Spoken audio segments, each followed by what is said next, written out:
warahmatullahi wabarakatuh. Apa kabar hari ini ibu-ibu? Baik ya, sehat ibu-ibu ya? Ada yang sakit nggak hari ini bu? Alhamdulillah kalau tidak ada yang sakit.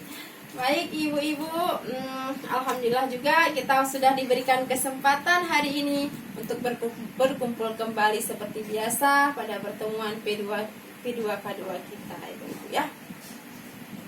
Jadi sebelum kita memulai, biar lebih semangat, biar lebih fresh nih badan kita ibu-ibu, kita tarik nafas dulu. Jadi sekarang ibu ikutin saya ya.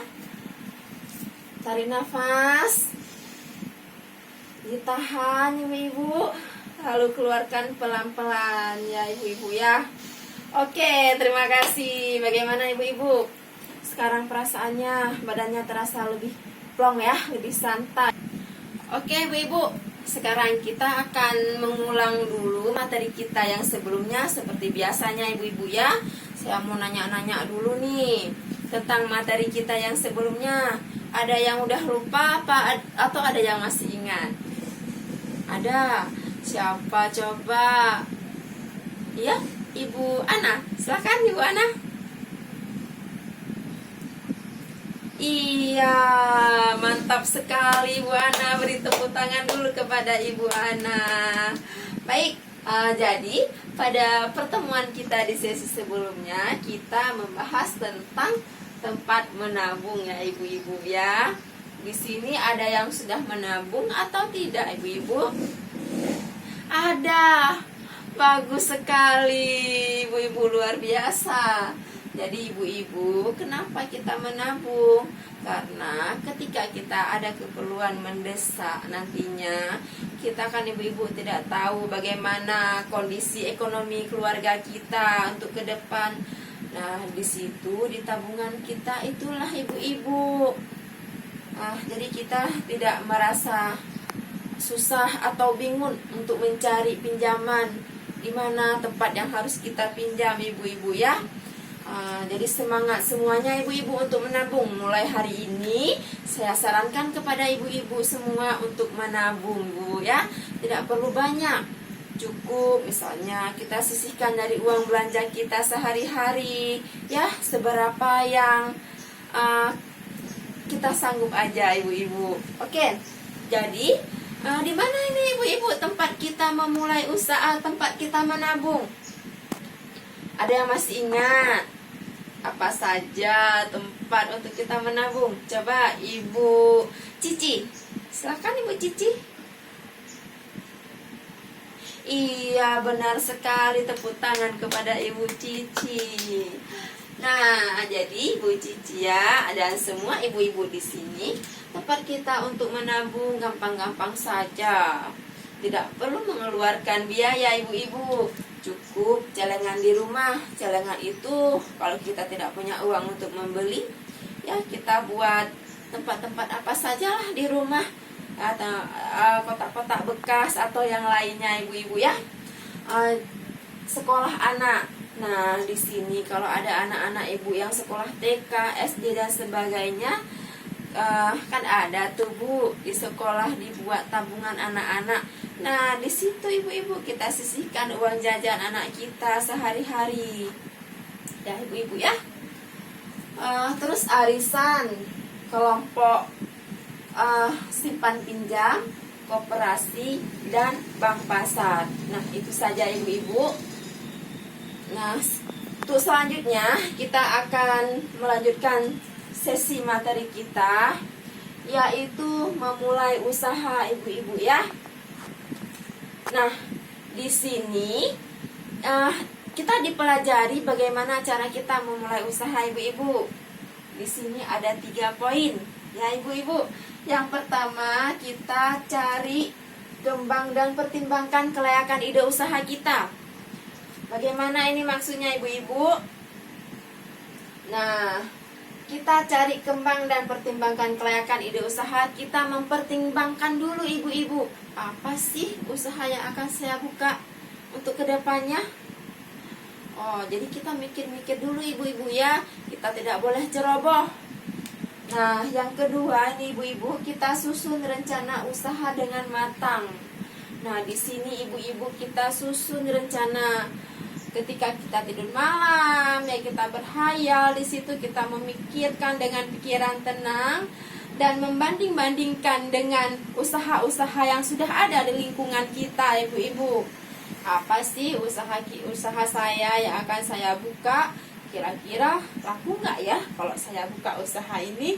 Nah, begitu ibu-ibu cara kita merencanakan usaha. Selanjutnya, pantau kondisi keuangan usaha secara rutin. Nah, di sini ibu-ibu yang terpenting lagi, kita harus memantau usaha kita, perkembangannya gimana.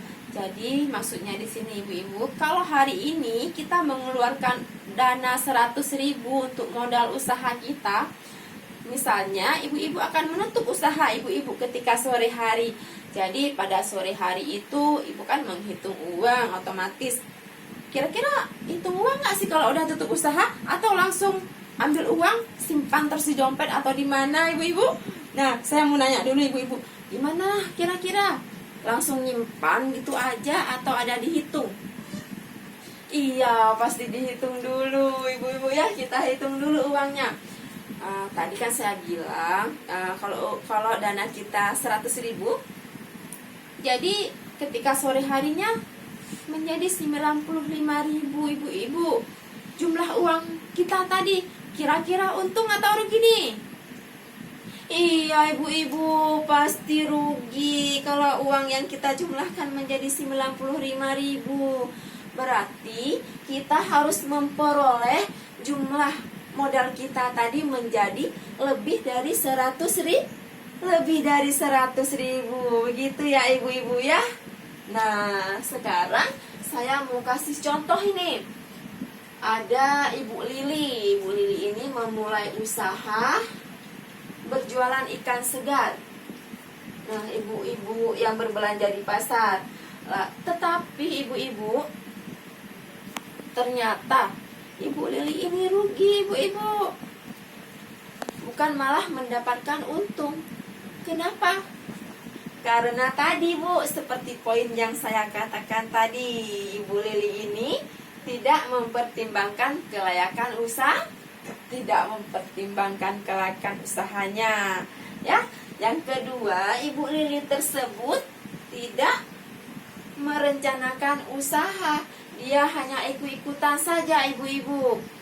Jadi ibu-ibu di sini saya harap jangan ikut-ikutan. Misalnya ini dekat rumah saya ada orang yang berjualan sarapan pagi, ada orang yang berjualan lontong, kue, risol atau dan sebagainya. Jadi sebaiknya kita tidak berjualan lagi ibu-ibu seperti tetangga kita yang lain. Jangan kita lihat tetangga kita lakunya 300.000, kita juga mau berusaha seperti itu, kan tidak tentu. Jadi cobalah ibu-ibu ya, cari usaha yang lebih bervariasi.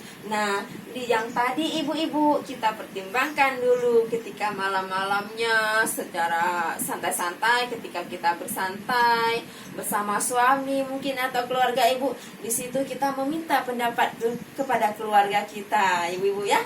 Kita tidak boleh ceroboh. Nah, dalam memulai usaha, kenapa? Yang namanya uang itu ibu-ibu sangat sensitif sekali. Semuanya kita perlu uang. Ibu-ibu ada nggak di sini yang nggak butuh uang? Pasti nggak ada ya. Makan itu butuh uang. Sampai meninggal Bu, kita butuh uang.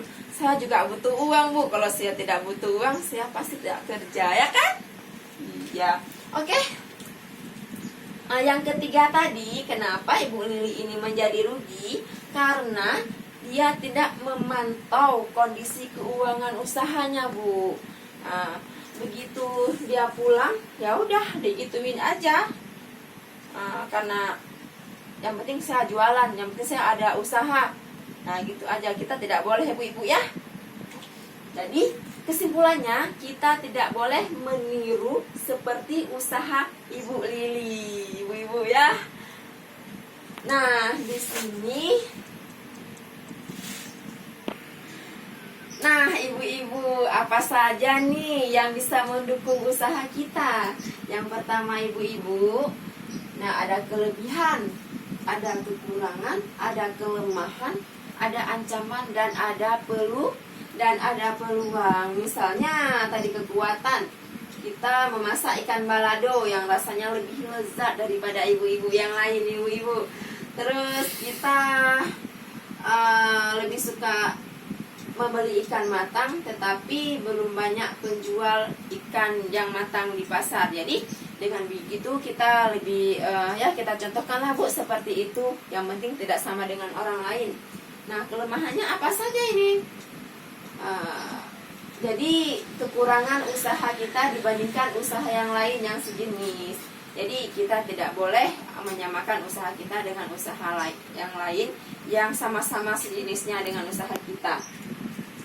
Nah, ancamannya kenapa?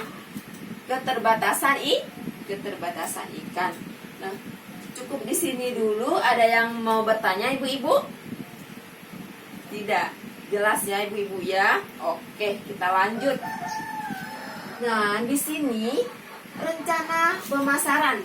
Nah, rencana pemasarannya bagaimana, ibu-ibu?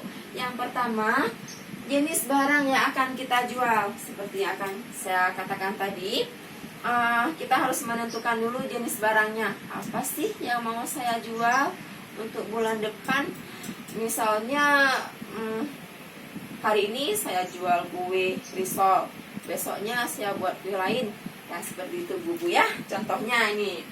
Terus kualitas barang yang dicari pelanggan. Nah, ini pasti otomatis semua pelanggan mencari kualitas yang bermutu, ibu-ibu, termasuk kita juga. Ibu-ibu kira-kira kalau mau beli sesuatu nyari kualitasnya yang bagus atau yang paling jelek?